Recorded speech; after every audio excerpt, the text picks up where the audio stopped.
जय। अध्याय 30। शिरडी को खींचे गए भक्त।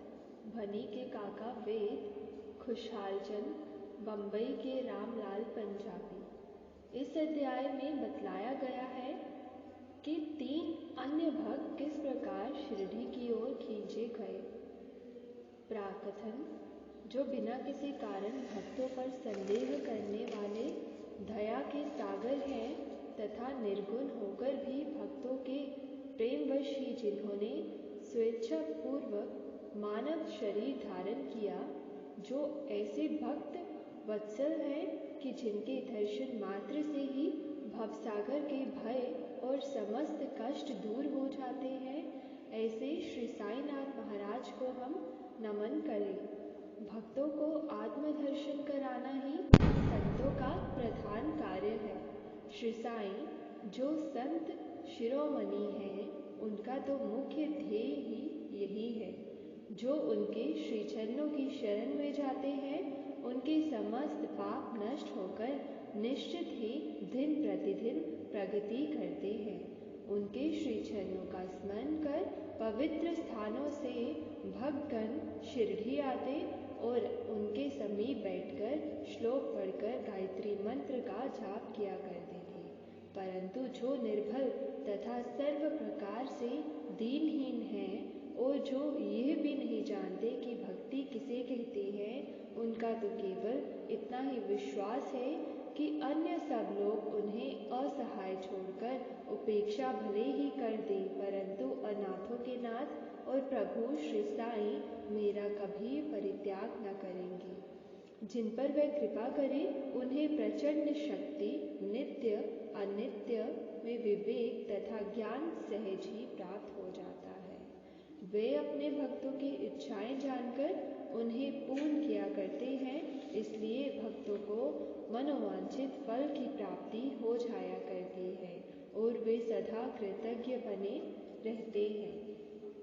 हम उन्हें साष्टांग प्रणाम कर प्रार्थना करते हैं कि वे हमारी त्रुटियों की ओर ध्यान न देकर हमें समस्त कष्टों से बचा लें। जो विपत्ति ग्रस्त प्राणी इस प्रकार श्री साईं से प्रार्थना करता है, उनकी कृपा से उसे पूर्ण शांति तथा सुख समृद्धि प्राप्त होती है।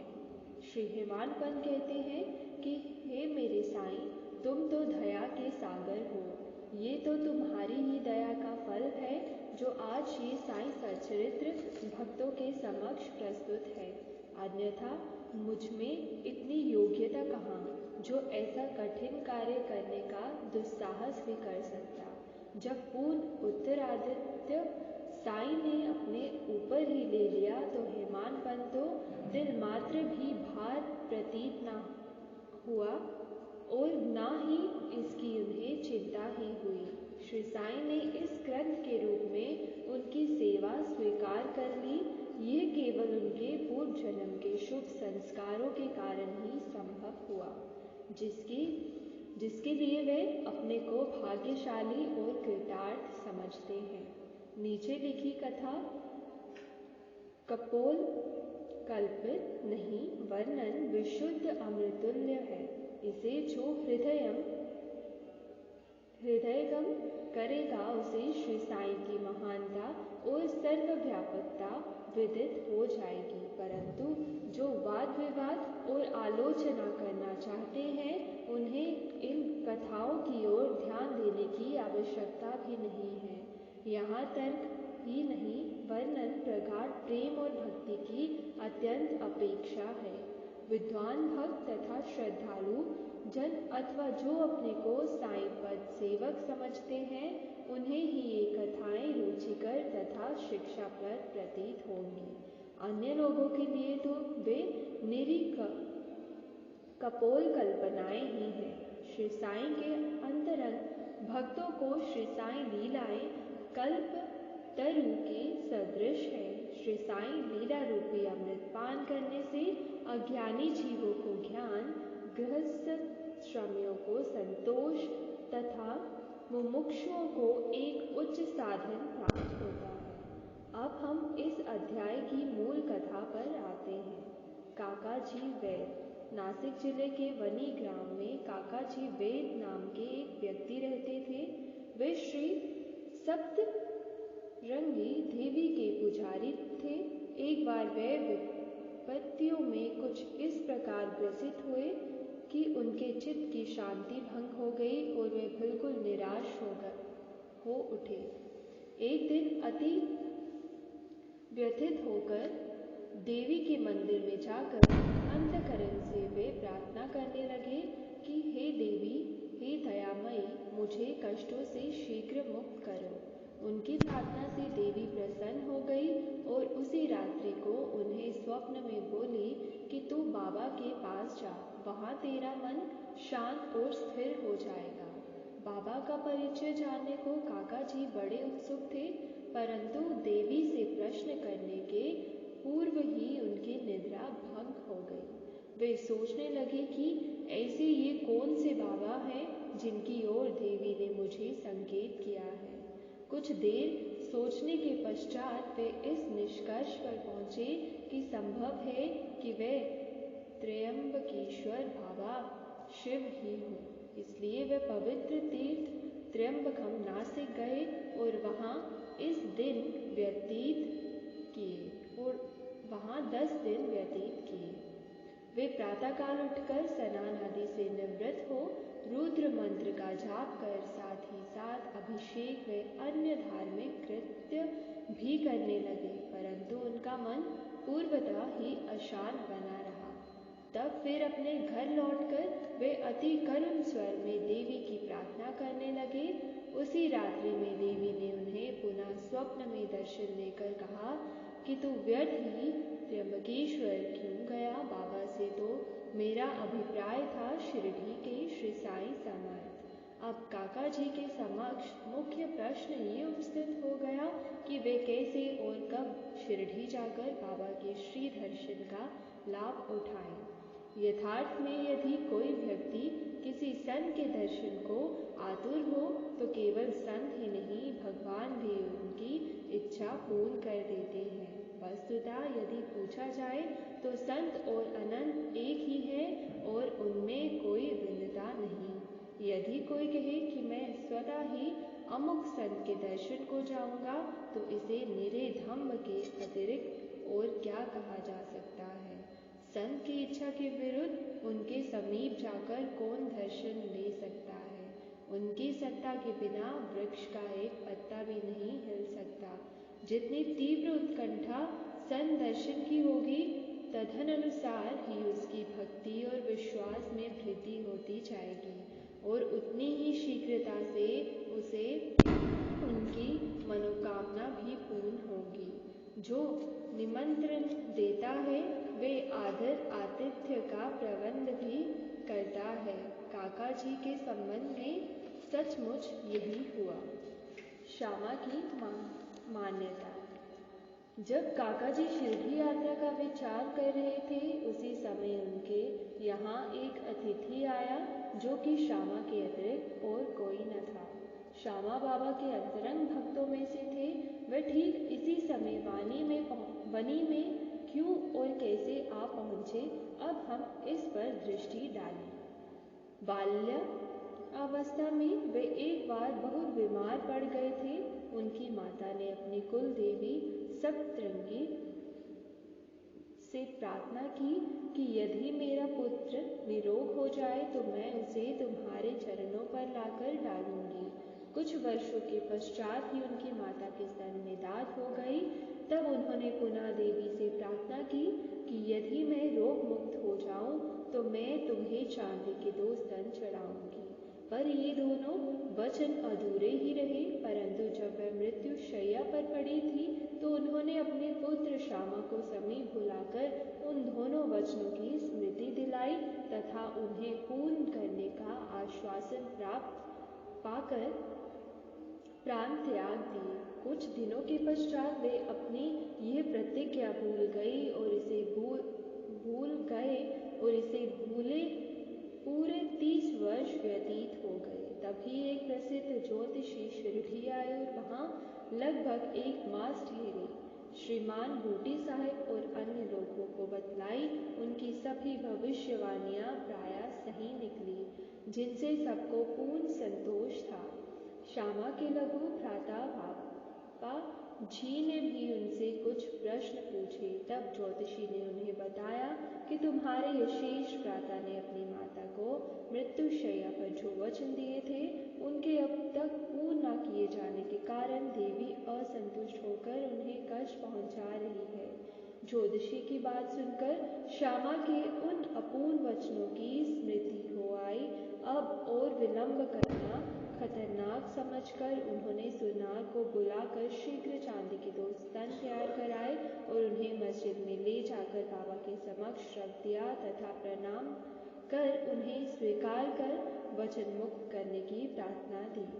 श्यामा ने कहा कि मेरे लिए तो सप्तरंगी देवी आप ही हैं, परंतु बाबा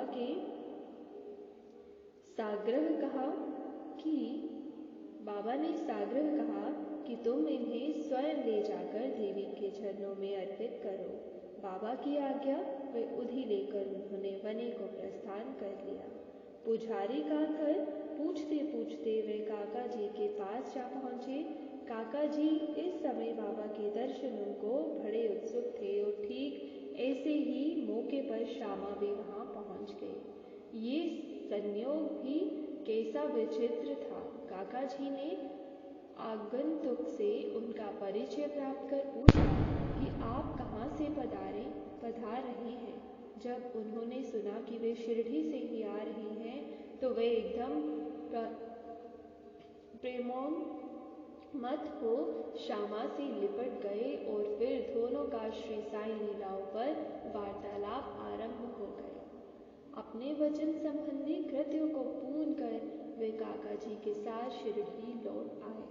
काका मस्जिद पहुंचकर बाबा के श्री चरणों से जा लिपटे। उनके नेत्रों से प्रेम अश्रुओं की धारा बहने लगी और उनका चित्त स्थिर हो गया।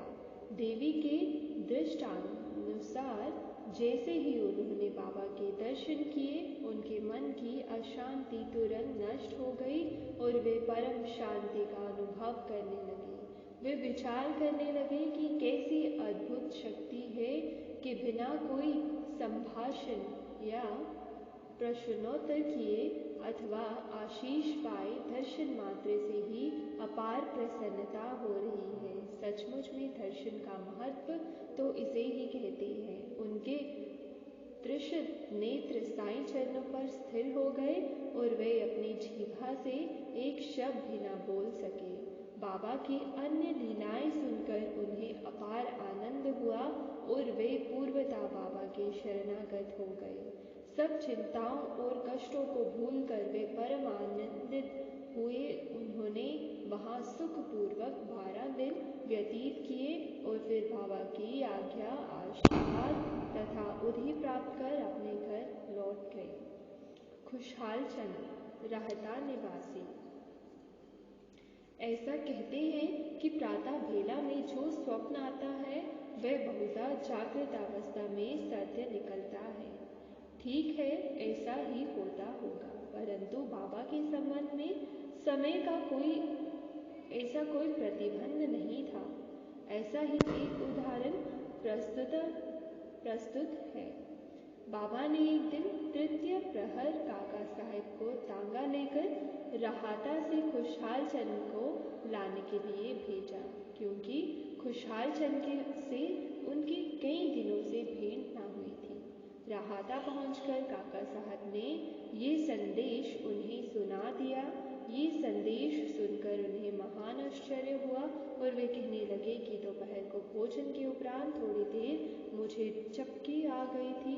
तभी बाबा स्वप्न में आए और मुझे शीघ्र ही शिरडी आने को कहा, परंतु घोड़े का उचित प्रबंध न हो सकने के कारण मैंने अपने पुत्र को यह सूचना देने के लिए ही उनके पास भेजा था।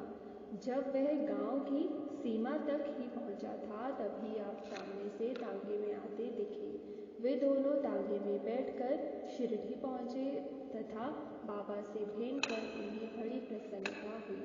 बाबा की ये लीला देख खुशहाल चंद गदगद हो गए। बम्बई के रामलाल पंजाबी। बम्बई के एक पंजाबी ब्राह्मण श्री रामलाल को बाबा ने स्वप्न में एक महंत के वेश में दर्शन देकर शिरडी आने को कहा। उन्हें महान नाम ग्राम कुछ भी पता न चल रहा था। उनको श्री दर्शन करने की तीव्र उत्कंठा तो थी, परंतु पता ठिकाना ज्ञात न होने के कारण बड़े असमंजस में पड़े हुए थे। जो आमंत्रण देता है वही आने का प्रबंध भी करता है, और अंत में हुआ भी वैसा ही। उसी दिन संध्या समय जब वे सड़क पर टहल रहे थे तो उन्होंने एक दुकान पर बाबा का चित्र टंगा देखा। स्वप्न में उन्हें जिस आकृति वाले महंत के दर्शन हुए थे वे इस चित्र के ही सदृश थे। पूछताछ करने पर उन्हें ज्ञात हुआ कि ये चित्र शिरडी के श्री साईं समर्थ का है, और अब तब उन्होंने शीघ्र ही शिरडी प्रस्थान कर दिया और तथा जीवन पर्यंत शिरडी में ही निवास किया। इस प्रकार बाबा ने अपने भक्तों को अपने दर्शन के लिए शिरडी में बुलाया और उनकी लौकिक तथा पारलौकिक समस्त इच्छाएं पूर्ण की। श्री सद्गुरु साईनाथार्पणमस्तु। शुभम भवतु। बोलो श्री सच्चिदानंद सद्गुरु साईनाथ महाराज की जय। अध्याय 30।